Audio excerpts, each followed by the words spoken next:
സീതി സാഹിബിനെ പോലൊരു ഒരാൾ നേതൃത്വം നൽകിയ കാലത്ത് പോലും കോൺഗ്രസ് അന്ന് ഘടകകക്ഷിയായി, സമ്പൂർണ്ണ അധികാരമുള്ളൊരു ഘടകകക്ഷിയായി മുസ്ലിം ലീഗിനെ പരിഗണിച്ചിട്ടില്ല. നമ്മളിപ്പോഴും പറയുന്നത് എന്താ?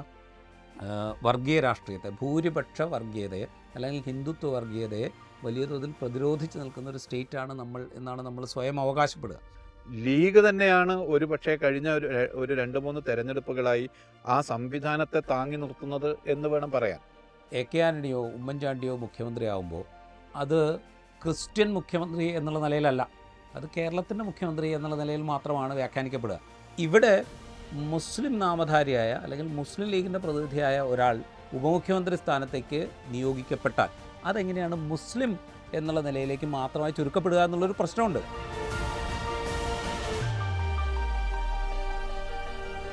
സ്വാഗതം ജോയിൻ ദ സ്റ്റോറിയിലേക്ക്.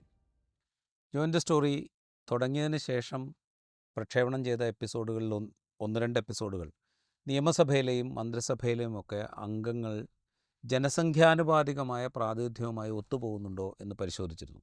അതിലേറ്റവും പ്രധാനപ്പെട്ട എപ്പിസോഡുകളിൽ ഒന്ന്, കേരളത്തിൽ എന്തുകൊണ്ടാണ് CH മുഹമ്മദ് കോയ 51 ദിവസമോ 53 ദിവസമോ മുഖ്യമന്ത്രിയായതിനു ശേഷം കേരളത്തിനൊരു മുസ്ലിം മുഖ്യമന്ത്രി ഉണ്ടാകാതിരുന്നത് എന്നതായിരുന്നു. ജനസംഖ്യാനുപാതികമായി നോക്കുകയാണെങ്കിൽ കേരളത്തിനൊരു മുസ്ലിം മുഖ്യമന്ത്രി ഉണ്ടാകുന്നതിൽ തടസ്സമൊന്നുമില്ല എന്നുള്ളതാണ് നമ്മളുടെ കണക്കുകൾ നമ്മളുടെ മുമ്പിലുള്ളത്. അതിനെക്കുറിച്ച് നമ്മൾ സംസാരിച്ചിരുന്നു. ഇപ്പോൾ മുസ്ലിം ലീഗിൻ്റെ ഒരു പ്രമുഖ നേതാവും MLAയും ഒക്കെ ആയ KNA ഖാദർ, അദ്ദേഹം ഒരു ചാനലിന്, റിപ്പോർട്ടർ ചാനലിന് കൊടുത്ത അഭിമുഖത്തിൽ മുസ്ലിം ലീഗ് അടക്കമുള്ള UDF അധികാരത്തിൽ വരികയാണെങ്കിൽ മുസ്ലിം ലീഗ് ഒരു ഉപമുഖ്യമന്ത്രി സ്ഥാനം ചോദിക്കും എന്നുള്ള മട്ടിൽ സംസാരിച്ചു എന്ന വാർത്തകൾ പ്രചരിച്ചിരുന്നു. ആ വാർത്തയോട് വലിയ റിയാക്ഷൻ സോഷ്യൽ മീഡിയയിൽ ഉണ്ടായിരുന്നു. അതിലേറ്റവും പ്രധാനപ്പെട്ട സംഗതി, UDF അധികാരത്തിൽ വന്നാൽ അപ്പോൾ ജിഹാദി മന്ത്രിസഭയായിരിക്കും അധികാരത്തിൽ വരിക എന്ന മട്ടിലൊക്കെയാണ് അതിനോടുള്ള കമൻറ്റുകൾ ഉണ്ടായത്. യഥാർത്ഥത്തിൽ KNA ഖാദർ അഭിമുഖത്തിൽ മുസ്ലിം ലീഗിന് അർഹതപ്പെട്ടതാണ് എന്ന് UDFന് തോന്നുകയാണെങ്കിൽ ഉപമുഖ്യമന്ത്രി സ്ഥാനം UDFന് ഓഫർ ചെയ്യാൻ സാധ്യതയുണ്ട്, അതിന് പാകത്തിനുള്ളൊരു സാഹചര്യം നിലവിലുണ്ട്, UDFന് ഈ മുസ്ലിം ലീഗിന് ഉപമുഖ്യമന്ത്രി സ്ഥാനം അർഹതപ്പെട്ടതാണെന്ന് തോന്നാവുന്നൊരു സാഹചര്യം നിലവിലുണ്ട്, അങ്ങനെ തോന്നുകയും UDF അത് ഓഫർ ചെയ്യുകയും ചെയ്തു കഴിഞ്ഞാൽ അത് ലീഗ് സ്വീകരിക്കുന്നതിൽ തടസ്സമില്ല എന്ന മട്ടിലാണ് അദ്ദേഹം സംസാരിക്കുന്നത് എന്നാണ് ആ ഇൻ്റർവ്യൂ മൊത്തം കാണുമ്പോൾ നമുക്ക് തോന്നുന്നത്. രണ്ടാണെങ്കിലും UDF അധികാരത്തിലെത്തുകയും, ഇതൊക്കെ ഒരു ഹൈപ്പോത്തസിസാണ്, 2026 നിയമസഭാ തെരഞ്ഞെടുപ്പിന് ശേഷം UDF അധികാരത്തിലെത്തുകയാണെങ്കിൽ UDF ഒരു ഉപമുഖ്യമന്ത്രി സ്ഥാനം മുസ്ലിം ലീഗിന് ഓഫർ ചെയ്താലും ആ സിനാരിയോയിൽ മുസ്ലിം ലീഗ് അത് ആവശ്യപ്പെട്ടാലും എന്താണ് പ്രശ്നം എന്നുള്ളൊരു ചോദ്യം ഇവിടെ ഉയരുന്നുണ്ട്. അതേക്കുറിച്ചാണ് നമ്മളിന്ന് ജോയിൻ ദ സ്റ്റോറിയിൽ സംസാരിക്കുന്നത്. പക്ഷേ എന്താ തോന്നുന്നത്, ഇപ്പോൾ 2011 നിയമസഭാ തെരഞ്ഞെടുപ്പിന് ശേഷം UDFൽ നിന്ന് അന്ന് മുഖ്യമന്ത്രിയായിരുന്ന ഉമ്മൻചാണ്ടി മുസ്ലിം ലീഗിനൊരു ഉപമുഖ്യമന്ത്രി സ്ഥാനം ഓഫർ ചെയ്തു എന്നും അന്നത് ലീഗ് വേണ്ട എന്ന് വെച്ചു എന്നും ഒരു കഥയുണ്ട്. അതേ മന്ത്രിസഭയിൽ തന്നെ ലീഗ് 5ാം മന്ത്രി സ്ഥാനം ആവശ്യപ്പെട്ടത് വലിയ കോൺട്രവേഴ്സിയായി എന്നുള്ളതും നമ്മുടെ മുമ്പിലുണ്ട്. ഇത് നമ്മുടെ മുമ്പിൽ നിൽക്കുകയാണ്. ഈ സാഹചര്യത്തിൽ നമ്മളിപ്പോഴത്തെ ഒരു പൊളിറ്റിക്കൽ സിനാരിയോയും സോഷ്യൽ സാഹചര്യവും പരിഗണിച്ച് കഴിഞ്ഞാൽ, ജനസംഖ്യ അല്ലെങ്കിൽ വോട്ടർ പട്ടികയിലെ മുസ്ലിം കമ്മ്യൂണിറ്റിയുടെ പ്രസൻസും കൂടെ പരിഗണിച്ച് കഴിഞ്ഞാൽ ലീഗ് ഒരു ഉപമുഖ്യമന്ത്രി സ്ഥാനം ആവശ്യപ്പെടുകയോ അല്ലെങ്കിൽ UDF നിങ്ങൾക്ക് അർഹതപ്പെട്ടതാണ് എന്ന് കരുതി അത് കൊടുക്കുകയോ ചെയ്താൽ അതൊരു വലിയ കോൺട്രവേഴ്സി ആവേണ്ട സാഹചര്യമുണ്ട്.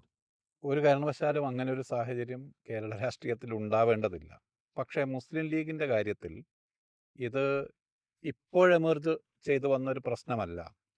മുസ്ലിം ലീഗ് അതിൻ്റെ വിഭജനാനന്തര സ്വതന്ത്ര ഇന്ത്യയിലുള്ള മുസ്ലിം ലീഗിൻ്റെ എക്സിസ്റ്റൻസിൽ മുസ്ലിം ലീഗ് ഈ ക്രൈസിസ് കേരളത്തിൽ പല രീതിയിൽ പലവട്ടം നേരിട്ടിട്ടുണ്ട്. ഇപ്പോൾ 1960 തെരഞ്ഞെടുപ്പോട് കൂടിയാണ് മുസ്ലിം ലീഗിനൊരു വളരെ വലിയ പ്രസൻസ് നമ്മുടെ കോയലീഷൻ രാഷ്ട്രീയത്തിൽ വരുന്നത്. സീതി സാഹിബിൻ്റെ നേതൃത്വത്തിലാണ് അന്ന് മുസ്ലിം ലീഗ് കേരള നിയമസഭയിൽ പ്രതിനിധീകരിച്ചത്. കുറ്റിപ്പുറത്ത് നിന്ന് 1960 KM സീതി സാഹിബ് വിജയിച്ചിരുന്നു. CH മുഹമ്മദ് കോയ താനൂരിൽ നിന്ന് വിജയിച്ചിരുന്നു. ഈ 2 അധികായരായ നേതാക്കൾ ഉണ്ടായിരുന്നിട്ടും 60-ലെ കോൺഗ്രസിൻ്റെയും PSPയുടെയും മുന്നണിക്ക് നേതൃപരമായ പങ്ക് മുസ്ലിം ലീഗ് വഹിച്ചിട്ടും അങ്ങനെ ഒരു മന്ത്രിസഭയോ അങ്ങനെ ഒരു കൂട്ടുകക്ഷി സഭ ഉണ്ടാക്കാൻ കോൺഗ്രസ് സമ്മതിച്ചില്ല. PSPയും കോൺഗ്രസും മാത്രമേ മന്ത്രിസഭയിലുണ്ടായുള്ളൂ. അതെ, ലീഗിന് KM മന്ത്രിസഭയിൽ സിദി സാഹിബിനെ സ്പീക്കർ സ്പീക്കറായി പദവിയിലേക്ക്. എടുക്കുകയാണ് ചെയ്തത്. 1925-ൽ ഗാന്ധിജി വൈക്കം സത്യാഗ്രഹത്തിന് കേരളം സന്ദർശിക്കുമ്പോൾ തിരുവനന്തപുരത്ത് പൗരാവലി സംഘടിപ്പിച്ച പൊതുയോഗത്തിലെ ഗാന്ധിയുടെ പ്രസംഗം പരിഭാഷപ്പെടുത്തിയ ആളാണ് KM സിദി സാഹിബ്. KM സിദി സാഹിബ്. സിദി സാഹിബിനെ പോലെ ഒരാൾ നേതൃത്വം നൽകിയ കാലത്ത് പോലും കോൺഗ്രസ് അന്ന് ഘടകകക്ഷിയായി, സമ്പൂർണ്ണ അധികാരമുള്ളൊരു ഘടകകക്ഷിയായി മുസ്ലിം ലീഗിനെ പരിഗണിച്ചിട്ടില്ല. അതിനുശേഷം ആ കാലത്ത് തന്നെ ഒരു വർഷമോ മറ്റോ കഴിഞ്ഞ് സിദി സാഹിബിന് ശേഷം CH മുഹമ്മദ് കോയ മുഖ്യമന്ത്രിയാകുമ്പോൾ അദ്ദേഹം മുസ്ലിം ലീഗിന്റെ ലെജിസ്ലേച്ചർ പാർട്ടി അംഗത്വം രാജിവെച്ചതിന് ശേഷമാണ് സ്പീക്കർ സ്പീക്കർ പദവി ഏറ്റെടുത്തത്. തൊപ്പിയൂരി സ്പീക്കർ സ്ഥാനത്തേക്ക് വന്നു എന്നാണ് CH അതിന് ശേഷം കേട്ട ആക്ഷേപം. അങ്ങനെ പല ഘട്ടങ്ങളിലായി മുസ്ലിം ലീഗിന് അവർ ഇലക്ട്രൽ പൊളിറ്റിക്സിൽ വഹിക്കുന്ന പങ്കിന് ആനുപാതികമായ അംഗീകാരവും കിട്ടാത്ത അവസ്ഥ കോൺഗ്രസ് രാഷ്ട്രീയത്തിനകത്ത് തന്നെ, മീൻസ് UDF രാഷ്ട്രീയത്തിനകത്ത് തന്നെ, അന്ന് UDF അല്ല, കോൺഗ്രസ് കോയിലേഷൻ, കോയിലേഷനകത്ത് ഉണ്ടായിട്ടുണ്ട്. അപ്പോൾ മുസ്ലിം ലീഗ് എല്ലാ കാലത്തും ഇത്തരത്തിലുള്ള ഒരു പ്രതിസന്ധി, ഒരു അസ്തിത്വപരമായ പ്രതിസന്ധി നേരിട്ടിട്ടുണ്ട്. അതിന് പല കാരണങ്ങളുണ്ട്. ഒന്ന്, സർവേന്ത്യ മുസ്ലിം ലീഗിൻ്റെ തുടർച്ച. അപ്പോൾ പാകിസ്ഥാൻ വാദം ഉന്നയിച്ച് വിഭജിച്ച് പോയ സർവേന്ത്യ മുസ്ലിം ലീഗിൻ്റെ ഒരു ഇന്ത്യൻ യൂണിയൻ തുടർച്ച എന്ന ഒരു ടാഗ് മുസ്ലിം ലീഗിനുണ്ട്. ചത്ത കുതിരയാണ് മുസ്ലിം ലീഗ് എന്ന് കേരളത്തിൽ വന്നാണ് ജവഹർലാൽ നെഹ്റു പ്രസംഗിച്ചു പോയത്. അപ്പോൾ ആ വിഭജനാനന്തര മുസ്ലിം ലീഗിൻ്റെ അതിൻ്റെ തുടർച്ച എന്നൊരു ടാഗുണ്ട്. അതോടൊപ്പം കേരളത്തിലെ മുസ്ലിം സ്വത്വ രാഷ്ട്രീയവുമായി ബന്ധപ്പെടുത്തിയാണ് മുസ്ലിം ലീഗിനെ എല്ലാ കാലത്തും രാഷ്ട്രീയ ചർച്ചകളിൽ നമ്മൾ കൈകാര്യം ചെയ്തിട്ടുള്ളത്. പുതുതായി എമർജ് ചെയ്ത് വന്ന ഹിന്ദുത്വ രാഷ്ട്രീയത്തിന് വലിയ പ്രാധാന്യമുള്ള മുസ്ലിം വിരുദ്ധതയുടെ ഒരു രാഷ്ട്രീയ പശ്ചാത്തലം കൂടി നിലവിലുണ്ട്. അപ്പോൾ ഈ ജിഹാദി മന്ത്രിസഭ എന്ന പോലുള്ള കമൻറ്റ് വരുന്നത് ഈ പശ്ചാത്തലത്തിലാണ്. ചുരുക്കത്തിൽ ഹിസ്റ്റോറിക്കലി മുസ്ലിം ലീഗ് ഇത്തരത്തിലുള്ളൊരു പ്രതിസന്ധി നേരിട്ടിട്ടുണ്ട്. അതിന് രാഷ്ട്രീയമായ ലെജിറ്റിമസി ഉണ്ടോ എന്ന് ചോദിച്ചാൽ മുസ്ലിം ലീഗ് കഴിഞ്ഞ 75 വർഷത്തിനിടയിൽ ആ പ്രതിസന്ധികളെല്ലാം മറികടന്ന് മുന്നോട്ട് പോയിരിക്കുന്നു. വളരെ പൊളിറ്റിക്കലായ ഒരു എലഗൻസ് മുസ്ലിം ലീഗിൻ്റെ ഭാഗത്തുനിന്ന് കാണിച്ചിട്ടുണ്ട്. മുസ്ലിം ലീഗ് എല്ലാ തരത്തിലുള്ള മന്ത്രിസഭയിലും അംഗമായിട്ടുണ്ട്. മുസ്ലിം ലീഗ് എല്ലാതരം ഭരണ സ്ഥാനങ്ങളിലും ഇരുന്നിട്ടുണ്ട്. അതിനെ തൃപ്തികരമാം വിധം മുസ്ലിം ലീഗ് നിർവഹിച്ചിട്ടുമുണ്ട്. അതുകൊണ്ട് അങ്ങനെ ഒരു പൊളിറ്റിക്കൽ ലെജിറ്റിമസിയുടെ ക്വസ്റ്റ്യൻ തന്നെ ഉദിക്കുന്നില്ല. പക്ഷേ രാഷ്ട്രീയ അന്തരീക്ഷം ഒരു മുസ്ലിം നാമധാരിയായ ഒരാൾ ഉപമുഖ്യമന്ത്രി സ്ഥാനത്തേക്ക് വരുന്നതിനെ ചൊല്ലി ഇപ്പോഴും ഇത്തരത്തിലുള്ള പ്രശ്നങ്ങൾ ഉണ്ടാക്കിക്കൊണ്ടിരിക്കുന്നുള്ളത് സത്യമാണ്. 2 തവണ മുസ്ലിം ലീഗ് ഉപമുഖ്യമന്ത്രി ആയിട്ടുണ്ട്. CH മുഹമ്മദ് കോയ 1980-കളുടെ തുടക്കം മുതൽ അദ്ദേഹം മരിക്കുന്നവരെ 83 വരെയും അതിനുശേഷം അബൂഖാദർ കുട്ടി നഹയും അദ്ദേഹത്തിനെ തുടർന്ന് കേരളത്തിൽ UDFൻ്റെ ഭാഗമായി ഉപമുഖ്യമന്ത്രി ആയിട്ടുണ്ട്. പക്ഷേ ഈ പ്രശ്നം മുസ്ലിം ലീഗിനെ എല്ലാ കാലത്തും വേട്ടയാടാറുണ്ട്. അത് 5ാം മന്ത്രിസ്ഥാനത്തിൻ്റെ കാര്യത്തിലാണെങ്കിലും പല ഘട്ടങ്ങളിലേക്ക് വരുമ്പോഴും അത് സംഭവിക്കാറുണ്ട്. അത് മുസ്ലിം ലീഗിൻ്റെ ഒരു രാഷ്ട്രീയമായ ദൗർഭാഗ്യമായേ ഞാൻ കാണുന്നുള്ളൂ. അല്ല, രാഷ്ട്രീയമായ ദൗർഭാഗ്യമായിട്ട് നമ്മൾ കാണുമ്പോൾ പോലും നമ്മൾ ഒരു പൊളിറ്റിക്കൽ എൻറ്റിറ്റി എന്നുള്ള നിലയിൽ മുസ്ലിം ലീഗിനെ എടുക്കുകയാണെങ്കിൽ, ഇപ്പോൾ 1960-കളുടെ കഥ മുതൽ ഇങ്ങോട്ട് നമ്മൾ എടുത്തു കഴിഞ്ഞാൽ മുസ്ലിം ലീഗ് കേരള രാഷ്ട്രീയത്തിൽ വളരെ സജീവമായ പങ്ക് വഹിച്ച, അത് 1960-ൽ കോൺഗ്രസിൻ്റെ ഒപ്പമാണെങ്കിൽ 1967-ൽ CPMൻ്റെ ഒപ്പമാണ്. CPMൻ്റെ ഒപ്പം ചേർന്നതിന് ശേഷമാണ് ലീഗിന് ഒരു പക്ഷേ ഔദ്യോഗികമായിട്ട് ലീഗ് എന്നുള്ള നിലയിൽ മന്ത്രിസ്ഥാനം കിട്ടുന്നത് ഒരുപക്ഷെ 1967-ലാണ്. അത് മുതൽ ഇങ്ങോട്ട് ലീഗ് അവരുടേതായ ഐഡൻറ്റിറ്റിയിൽ തന്നെ മന്ത്രിസഭയിൽ പങ്കാളിത്തം വഹിക്കുകയും കേരള രാഷ്ട്രീയത്തിലും ഭരണരംഗത്തും അവരുടേതായ റോള് വഹിക്കുകയും ചെയ്തിട്ടുണ്ട് എന്ന വസ്തുത നമ്മുടെ മുമ്പിലുണ്ട്. വസ്തുത അങ്ങനെ ആയിരിക്കെ അവരുടെ ഒരു UDF രാഷ്ട്രീയം രൂപപ്പെടുത്തിയതിന് ശേഷമുള്ള അവരുടെ ഒരു സ്വാധീനം എന്ന് പറയുന്നത്, ഇപ്പോൾ UDF ഏതൊക്കെ ഘട്ടത്തിൽ അധികാരത്തിൽ വന്നിട്ടുണ്ടെങ്കിലും അതിൽ വലിയ കോൺട്രിബ്യൂട്ടിംഗ് ഫാക്ടറായിട്ട് മുസ്ലിം ലീഗ് അവിടെ ഉണ്ടായിട്ടുണ്ട്. ആ ഫാക്റ്റ് അവിടെ ഉണ്ട്. ആ ഫാക്റ്റ് ഉണ്ടായിരിക്കെ എന്തിനാണ് നമ്മൾക്കൊരു അവേർഷൻ തോന്നുന്നത്? ഒരു മുസ്ലിം ലീഗിൻ്റെ ഒരാൾ ഒരു വളരെ പ്രധാനപ്പെട്ട ഒരു പദവിയിലേക്ക്, ഒരു ഉപമുഖ്യമന്ത്രി സ്ഥാനത്തേക്കോ മുഖ്യമന്ത്രി സ്ഥാനത്തേക്കോ സജസ്റ്റ് ചെയ്യപ്പെടുന്നു എന്ന് വരുമ്പോൾ പോലും ഒരു അവേർഷൻ തോന്നേണ്ട കാര്യം എന്താണ് എന്നുള്ളൊരു ക്വസ്റ്റ്യൻ ഉണ്ടല്ലോ. നമ്മളിപ്പോഴും പറയുന്നത് എന്താ? വർഗീയ രാഷ്ട്രീയത്തെ, ഭൂരിപക്ഷ വർഗീയതയെ അല്ലെങ്കിൽ ഹിന്ദുത്വ വർഗീയതയെ വലിയ തോതിൽ പ്രതിരോധിച്ച് നിൽക്കുന്ന ഒരു സ്റ്റേറ്റാണ് നമ്മൾ എന്നാണ് നമ്മൾ സ്വയം അവകാശപ്പെടുക. അത് കോൺഗ്രസ് അവകാശപ്പെടും, CPM അവകാശപ്പെടും, CPI അവകാശപ്പെടും. മതനിരപേക്ഷ ജനാധിപത്യത്തിൻ്റെ ഭാഗമായി നിൽക്കുന്നു എന്ന് കേരളത്തിൽ പറയുന്ന എല്ലാ പാർട്ടികളും അത് അവകാശപ്പെടും. അങ്ങനെ അവകാശപ്പെട്ടുകൊണ്ടിരിക്കെ തന്നെ ഈ ഒരു പ്രശ്നം വന്നു കഴിഞ്ഞാൽ അത് നമ്മൾ വലിയ വർഗീയമായ ഒരു കണ്ണോടുകൂടെ കാണുകയും ചെയ്യും. ഈ ഒരു കോൺട്രഡിക്ഷൻ അവിടെയില്ലേ? ഈ കോൺട്രഡിക്ഷൻ്റെ ഒരു സ്കേപ്പ് ഗോട്ടായിട്ട് അവിടെ മുസ്ലിം ലീഗ് നിൽക്കുന്നു. അവരുടെ ഒരു പൊളിറ്റിക്കൽ സ്വാധീനത്തെ അധികാരത്തിലേക്ക് കൺവേർട്ട് ചെയ്യാൻ പറ്റാത്ത വിധത്തിൽ അവരവിടെ നിൽക്കുന്നു എന്ന് നമ്മൾ കാണേണ്ടി വരില്ലേ? കാണണം. അതില് ഒന്ന് അത് കേരള പ്രതിഭാസം മാത്രമല്ല. ഇപ്പോൾ ഒരു സ്റ്റേറ്റിന്റെ ചീഫ് എക്സിക്യൂട്ടീവ് പോസ്റ്റിലേക്കോ അതിന്റെ 2ാം സ്ഥാനത്തേക്കോ ഒരു മുസ്ലിം പേരുള്ള ആൾ വരിക എന്നത് ഇന്ത്യൻ രാഷ്ട്രീയത്തിൽ പൊതുവായി തന്നെ കാലങ്ങളായി സംഭവിക്കുന്നില്ല. ഏതാണ്ട് അരനൂറ്റാണ്ടായി 40 വർഷത്തിലേറെയായി സംഭവിക്കുന്നില്ല എന്നോ. 1982 അല്ല, BJP മറ്റോ ആണ് ഭരിക്കുന്ന സ്റ്റേറ്റുകളിലൊന്നും ഒരു ഒരു പ്രാതിനിധ്യവുമില്ല. ഒരു പ്രാതിനിധ്യവുമില്ല. 82ൽ BJP മുസ്ലിം കാൻഡിഡേറ്റ്സിനെ മത്സരിപ്പിക്കുന്നില്ല, മന്ത്രിസഭയിൽ അംഗമാക്കുന്നില്ല.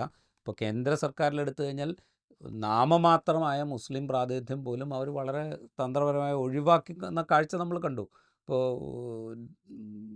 കേരളത്തിൻ്റെ ചുമതലയുള്ള BJP നേതാവ്, അദ്ദേഹം നേരത്തെ കേന്ദ്രമന്ത്രിസഭയിൽ അംഗമായിരുന്നു. അദ്ദേഹത്തെ ഒഴിവാക്കുകയാണ് ചെയ്തത്. അപ്പോൾ അഖിലേന്ത്യാ തലത്തിൽ ഇപ്പോൾ മുസ്ലിം വോട്ട് എന്ന ഒന്ന് അപ്രസക്തമാണ് എന്ന് വന്നിരിക്കുന്നു കഴിഞ്ഞ 3 തെരഞ്ഞെടുപ്പായിട്ട്. നേരത്തെ ആ മുസ്ലിം വോട്ട് ബാങ്കാണ് നിർണായകം എന്ന സാഹചര്യം ഉണ്ടായിരുന്നു.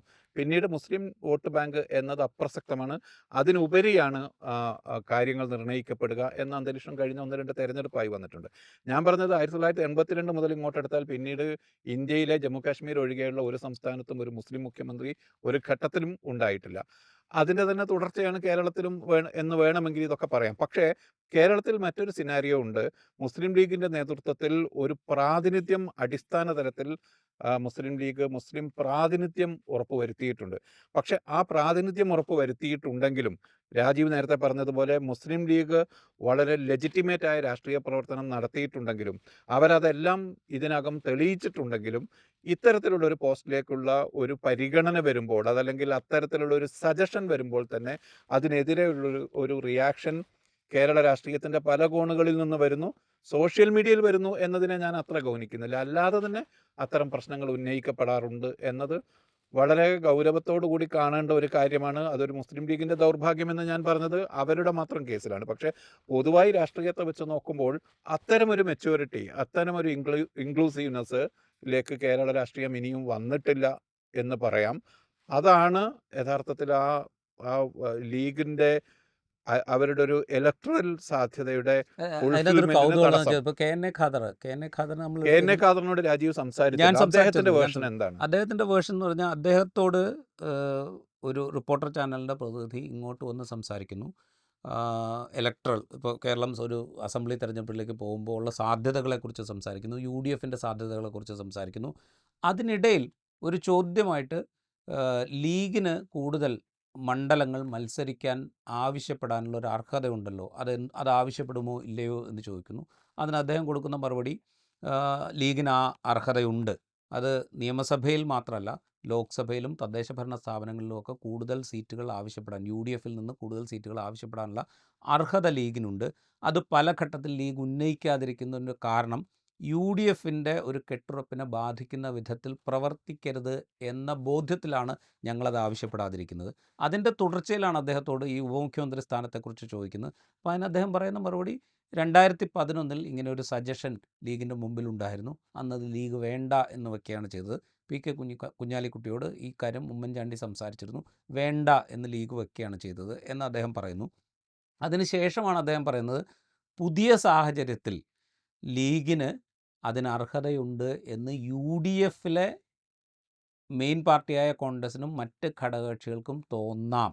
അങ്ങനെ തോന്നാവുന്നൊരു സാഹചര്യമുണ്ട്.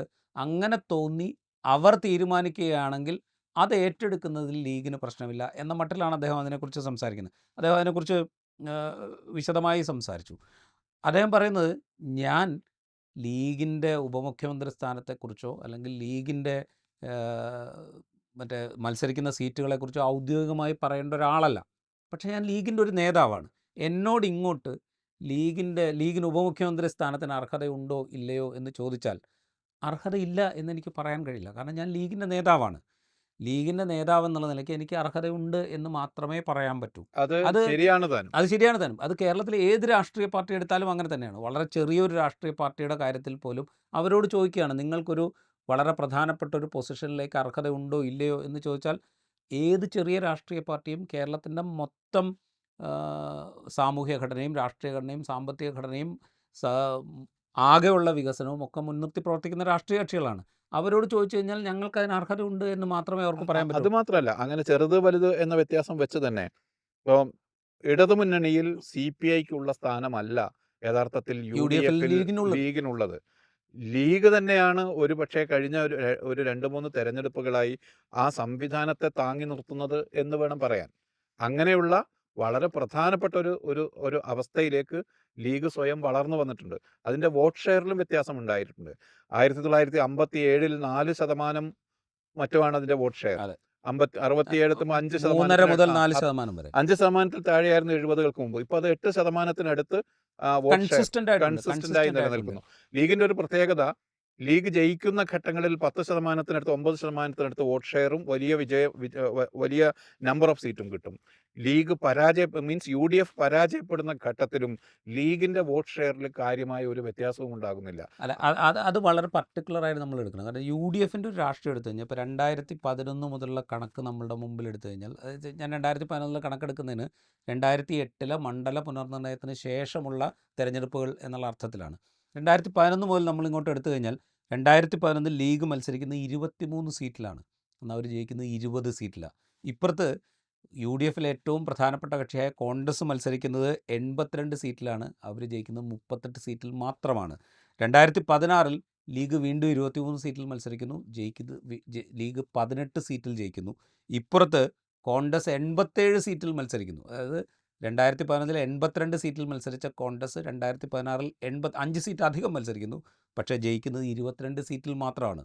2011 38 സീറ്റിൽ ജയിച്ച കോൺഗ്രസ് 2016 എത്തുമ്പോൾ 87 സീറ്റിൽ മത്സരിച്ചിട്ട് 22 സീറ്റിൽ മാത്രം ജയിക്കുന്നു. ഇനി 2021 കണക്ക് നമ്മൾ എടുത്തു കഴിഞ്ഞാൽ ലീഗ് 2 സീറ്റ് അധികം മത്സരിക്കുന്നുണ്ട്. 25 സീറ്റിൽ 2021 മത്സരിക്കുന്നു. അവർ 15 സീറ്റിൽ ജയിക്കുന്നുണ്ട്. 25 മത്സരിച്ചിട്ട് 15 സീറ്റിൽ ജയിക്കുന്നു. കോൺഗ്രസിനെ സംബന്ധിച്ച് കോൺഗ്രസ് വീണ്ടും കൂടുതൽ സീറ്റിലാണ് മത്സരിക്കുന്നത്. 93 സീറ്റിൽ മത്സരിക്കുന്നു. കോൺഗ്രസ് ജയിക്കുന്നത് 21 സീറ്റിൽ മാത്രമാണ്. അപ്പോൾ ഈ സ്ട്രൈക്ക് റേറ്റ് നോക്കിക്കഴിഞ്ഞ് കഴിഞ്ഞാൽ UDFിനെ സംബന്ധിച്ച് ലീഗിന് കൺസിസ്റ്റൻ്റ് ആയിട്ടുള്ളൊരു സ്ട്രൈക്ക് റേറ്റ് ഉണ്ട്. അതായത് 2011 87% അവർ മത്സരിച്ച സീറ്റും ജയിച്ച സീറ്റുമായിട്ടുള്ള താരതമ്യം വെച്ച് കഴിഞ്ഞാൽ അവരുടെ സ്ട്രൈക്ക് റേറ്റ്. 2011 യഥാർത്ഥത്തിൽ 2 സീറ്റിന്റെ വ്യത്യാസത്തിൽ ഉമ്മൻചാണ്ടി സർക്കാർ രൂപീകരിക്കുമ്പോൾ വലിയൊരു പരാജയം ഒഴിവാക്കിയത് തന്നെ ലീഗിന് ഇത്രയും സീറ്റ് സ്ട്രൈക്ക് കിട്ടിയതാണ് ഈ സ്ട്രൈക്ക് റേറ്റ് ആണ്. അപ്പോൾ യഥാർത്ഥത്തിൽ UDFിൽ ലീഗിന് വേണമെങ്കിൽ ക്ലെയിം ചെയ്യാവുന്ന ഒരു പോസ്റ്റാണ് ഞങ്ങൾക്കൊരു ഉപമുഖ്യമന്ത്രി സ്വാഭാവികമായി വരാവുന്നതാണ്. ക്ലെയിം ചെയ്യുക പോലും വേണ്ട, സ്വാഭാവികമായി വരാവുന്നതെന്ന് ഞാൻ പറയുന്നത് വേറൊരു കാര്യമുണ്ട്. നമ്മൾ കേരളത്തിന് പുറത്തുള്ള മറ്റ് സ്റ്റേറ്റുകളുടെ അവസ്ഥ നിങ്ങളൊന്ന് ആലോചിച്ച് നോക്കുക, ബഷീർ ഒന്ന് ആലോചിച്ച് നോക്കുക. വലിയ ഭൂരിപക്ഷത്തോട് അധികാരത്തിൽ വരുന്ന സ്റ്റേറ്റുകളിൽ പോലും 1ഉം 2ഉം ഉപമുഖ്യമന്ത്രിമാരെ സ്വന്തം പാർട്ടിയിൽ നിന്ന് തന്നെ BJP നിയോഗിക്കുന്ന കാഴ്ച നമ്മൾ കാണുന്നുണ്ട്. കോയിലേഷൻ പൊളിറ്റിക്സിൽ ഇപ്പോൾ മഹാരാഷ്ട്ര എടുത്തു കഴിഞ്ഞാൽ അജിത് പവാർ അവിടെ ഉപമുഖ്യമന്ത്രിയായിരുന്നു. അജിത് പവാർ മരിക്കുമ്പോൾ അജിത് പവാറിൻ്റെ ഭാര്യയെ അവിടെ ഉപമുഖ്യമന്ത്രി സ്ഥാനത്തേക്ക് കൊണ്ടുവരുന്നുണ്ട്. ആർക്കും വേറെ പരാതികളൊന്നുമില്ല. പക്ഷേ ഇവിടെ ഇനിയിപ്പോൾ ഒരു സിനാരിയോ ആണ് നമ്മൾ പറയുന്നത്. ഇതങ്ങനെയല്ല. UDF അധികാരത്തിൽ വരികയാണ്. UDF ലീഗിനൊരു ഉപമുഖ്യമന്ത്രി സ്ഥാനം ഓഫർ ചെയ്താൽ പോലും അതൊരു കോൺട്രവേഴ്സി ആവും എന്നുള്ളൊരു സിറ്റുവേഷനിലാണ് നമ്മൾ നിൽക്കുന്നത്. അതിനിടയിലാണ് KN ഖാദറിൻ്റെ ഈ അഭിമുഖം വിവാദമാകുന്നത്. KN ഖാദർ സത്യത്തിൽ ലീഗിന് ഉപമുഖ്യമന്ത്രി സ്ഥാനം വേണം എന്ന ആവശ്യമുണ്ട് എന്ന് പറഞ്ഞിട്ടേ ഇല്ല. ലീഗിന് അർഹതയുണ്ടോ എന്ന് ചോദിച്ചാൽ അർഹതയുണ്ട്. UDF അങ്ങനെ ഒരു അർഹത കണ്ട് ഞങ്ങൾക്ക് തരികയാണെങ്കിൽ അത് ഞങ്ങൾ സ്വീകരിക്കും എന്ന് മാത്രമേ അദ്ദേഹം പറയുന്നുള്ളൂ. അതുപോലും കോൺട്രവേഴ്സി ആവുന്ന, അതായത് അത്രത്തോളം കമ്മ്യൂണലി ഈ എന്താ പറയുക, പൊളിറ്റിക്സ് മാത്രമല്ല അതിൻ്റെ ഒരു റിലീജിയൻ ബേസിൽ മുസ്ലിം എന്ന് പറയുന്ന ഒരു എലിമെൻറ്റിനെ വച്ചുകൊണ്ട് അതിനെ ഡിറൈവ് ചെയ്യുന്ന ഒരു സിറ്റുവേഷൻ കേരളത്തിൽ നിലനിൽക്കുന്നു എന്ന് വേണമെങ്കിൽ നമ്മൾ ഈ സാഹചര്യത്തിൽ കൂടി വരുന്നു എന്നതാണ്. അത് കൂടി വരുന്നു. കാരണം നേരത്തെ 2 തവണ അവർ കൈകാര്യം ചെയ്തിട്ടുള്ള പദവിയാണത്. ഖാദർ കുട്ടിനെയും CH മുഹമ്മദ് കോയും ഡെപ്യൂട്ടി ചീഫ് മിനിസ്റ്റേഴ്സ് ആയിരുന്നു. എന്നിട്ട് പോലും ഇപ്പോൾ ഈ കോൺട്രവേഴ്സി ഉയർന്നു വരുന്നു. ലീഗ് പക്ഷേ അക്കാലത്തിനേക്കാൾ കൂടുതൽ വളരുകയാണ് ചെയ്തത്. ഈ കാലയളവിൽ വളരുകയാണ് ചെയ്തത്. അവർക്ക് വേണമെങ്കിൽ ക്ലെയിം ചെയ്യാവുന്ന അവസ്ഥയുണ്ടായിരുന്നു. അവർക്ക് 2011 ക്ലെയിം ചെയ്യാവുന്ന അവസ്ഥയുണ്ടായിരുന്നു. പക്ഷേ അവർ ക്ലെയിം ചെയ്യാതിരിക്കുകയാണ് ചെയ്യുന്നത്. അതായത് ഒരു മുന്നണിയുടെ കെട്ടുറപ്പിന് വേണ്ടി, സർക്കാരിൻ്റെ ഒരു ഒരു തുടർച്ചയ്ക്ക് വേണ്ടി, ഒരു ഭരണസ്ഥിരതയ്ക്ക് വേണ്ടിയൊക്കെ അവരത് ക്ലെയിം ചെയ്യാതിരിക്കുകയാണ് ചെയ്തത്. എന്നുവെച്ചാൽ ആ ലെവലിൽ നോക്കുകയാണെങ്കിൽ ലീഗ് ഒരുപക്ഷെ ഒരു റെസ്പോൺസിബിൾ ഫാക്ടറായിട്ട് UDFൽ ഉണ്ടായി എന്ന് നമുക്ക് വേണമെങ്കിൽ പറയാം. അവിടെ ഈ 5ാം മന്ത്രി എന്ന് പറയുന്നൊരു കോൺട്രവേഴ്സി അവിടെ വേറെ ഉണ്ട് എന്നുള്ളത് നിലനിർത്തിക്കൊണ്ട് തന്നെയാണ് ഞാൻ പറയുന്നത്. അത് അതുപോലും കോൺട്രവേഴ്സി ആയിട്ട് കാണേണ്ടതില്ല. കാരണം ലീഗിന് അന്നത്തെ സ്ട്രൈക്ക് റേറ്റ് വെച്ച് നോക്കുകയാണെങ്കിൽ 5 മന്ത്രിസ്ഥാനം എന്നുള്ളത് വലിയൊരു ഘടകമായിട്ട് നമ്മൾ കാണേണ്ടതില്ല എന്നുള്ളതാണ് എൻ്റെ അപ്പത്തെയും സ്റ്റാൻഡ്, ഇപ്പോഴത്തെയും സ്റ്റാൻഡ്. ഇതിനിടയ്ക്ക് വേറൊരു കാര്യം കൂടെ നമ്മൾ ആലോചിക്കണം. എനിക്ക് തോന്നുന്നത് ഇപ്പോൾ റീസെൻ്റായിട്ട് നടക്കുന്ന കോൺട്രവേഴ്സിയിൽ ഇപ്പോൾ വെള്ളാപ്പള്ളി നടേശൻ നടത്തിക്കൊണ്ടിരിക്കുന്ന പ്രസ്താവനകൾ, അതിന് അദ്ദേഹം പിൽക്കാലത്ത് കൊടുക്കുന്ന ഒരു ക്ലാരിഫിക്കേഷൻ ഉണ്ട്. ആ ക്ലാരിഫിക്കേഷൻ അദ്ദേഹം പറയുന്നത് ഇതാണ്: ഞാൻ വിമർശിക്കുന്നത് മുസ്ലിം ലീഗിനെയാണ്, മുസ്ലിം സമുദായത്തെയോ ഇതര മുസ്ലിം സംഘടനകളെയോ അല്ല. എൻ്റെ വിമർശനം മുസ്ലിം ലീഗിനെതിരെയാണ് എന്നാണ് അദ്ദേഹം പറയുന്നത്. അതായത് അദ്ദേഹത്തിൻ്റെ സ്റ്റേറ്റ്മെൻറ്റുകൾ മുഴുവൻ മുസ്ലിം ലീഗിനെതിരെ മാത്രമാണ് എന്നാണ് അദ്ദേഹം പറയുന്നത്. ഇതേ സ്റ്റാൻഡ് നമ്മൾ ഇപ്പുറത്തേക്ക് എടുത്തു വെച്ച് കഴിഞ്ഞാൽ മുസ്ലിം ലീഗിന് ഒരു പദവി കിട്ടുന്നു എന്ന് വിചാരിക്കുക. പക്ഷെ അതൊരു മുസ്ലിം എന്ന അതൊരു മട്ടിലാണ് അതെ, കണക്കാക്കുന്നത്. അതൊരു മുസ്ലിമിന് കിട്ടുന്ന പദവി മാത്രമായിട്ടാണ് വ്യാഖ്യാനിക്കപ്പെടുക. അത് മുസ്ലിം ലീഗിന് കിട്ടുന്ന പദവിയായിട്ട്, അല്ലെങ്കിൽ മുസ്ലിം ലീഗിൻ്റെ പൊളിറ്റിക്കൽ ആ ഒരു സ്ട്രെങ്ത്തിന് കിട്ടുന്ന പർട്ടിക്കുലർ പോയിന്റിൽ ഞാൻ അക്നോളജ്മെൻ്റ് നേരത്തെയും ആയിട്ട്. ഇത് ഇതിനോട് വിയോജിപ്പ് പറഞ്ഞിട്ടുള്ളതാണ്. ആ ഒരു പർട്ടിക്കുലർ പോയിന്റിൽ സ്വത്വ രാഷ്ട്രീയത്തിന്റെ ഒരു വർക്കിംഗ് നമുക്ക് അവിടെ കാണാം. ഒരു ജനസമൂഹം സ്വത്വ രാഷ്ട്രീയത്തിൽ ഓവർ ഡിപ്പെൻഡൻ്റ് ആയാൽ സംഭവിക്കാവുന്ന ഒരു ക്രൈസിസ് കൂടിയാണ് യഥാർത്ഥത്തിൽ ഇത്.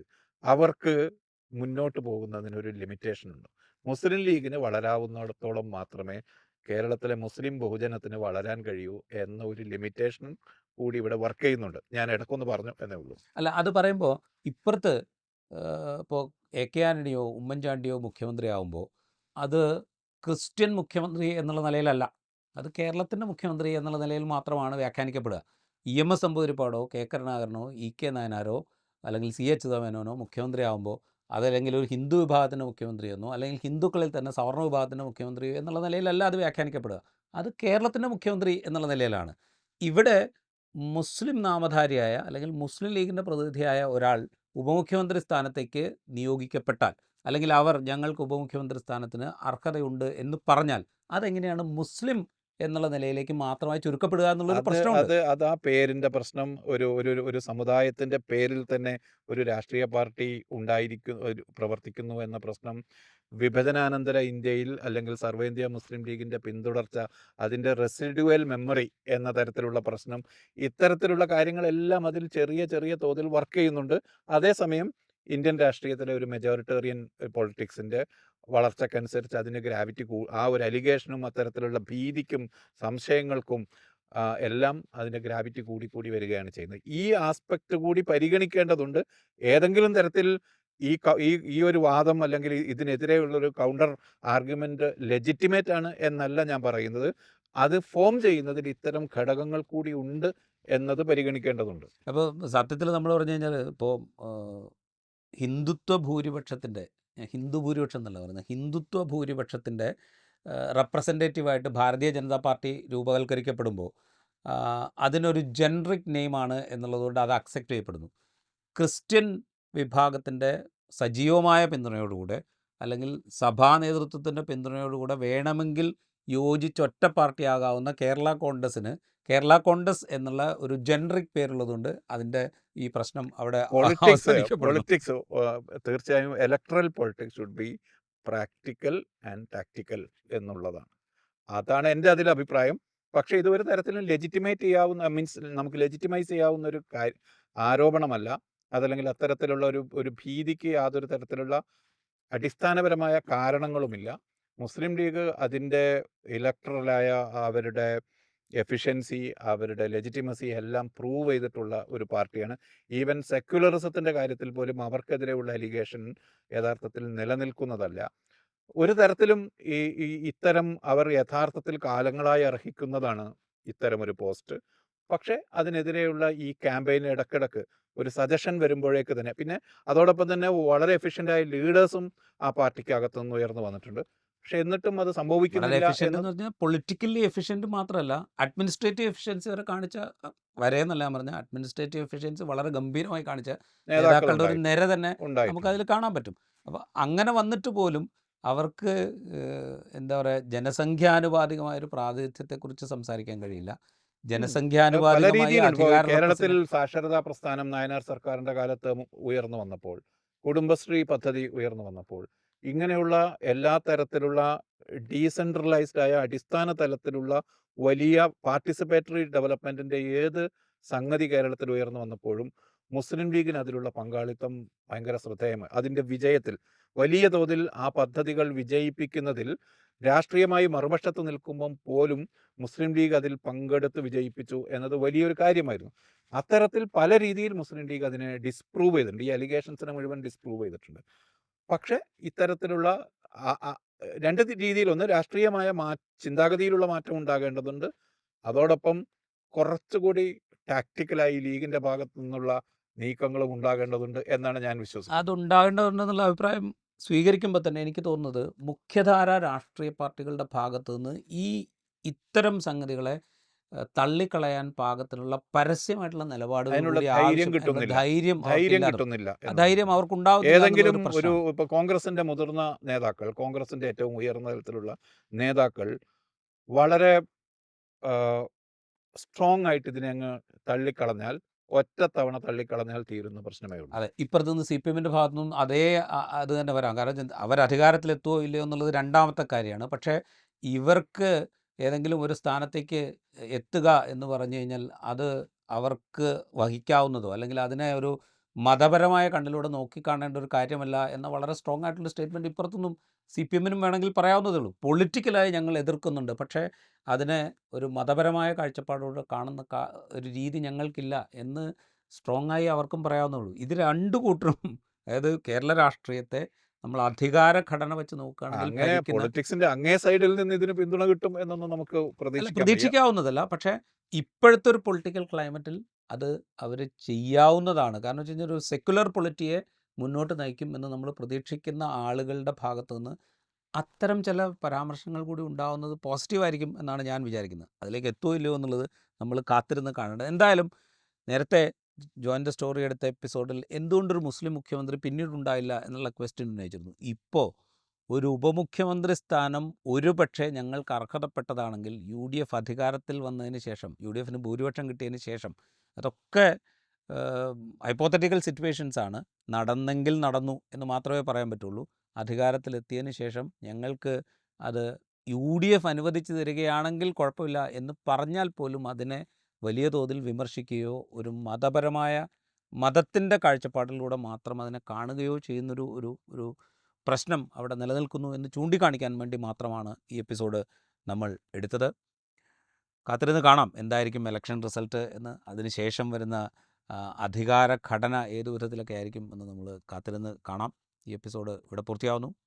മറ്റു എപ്പിസോഡുമായി വീണ്ടും കാണാം.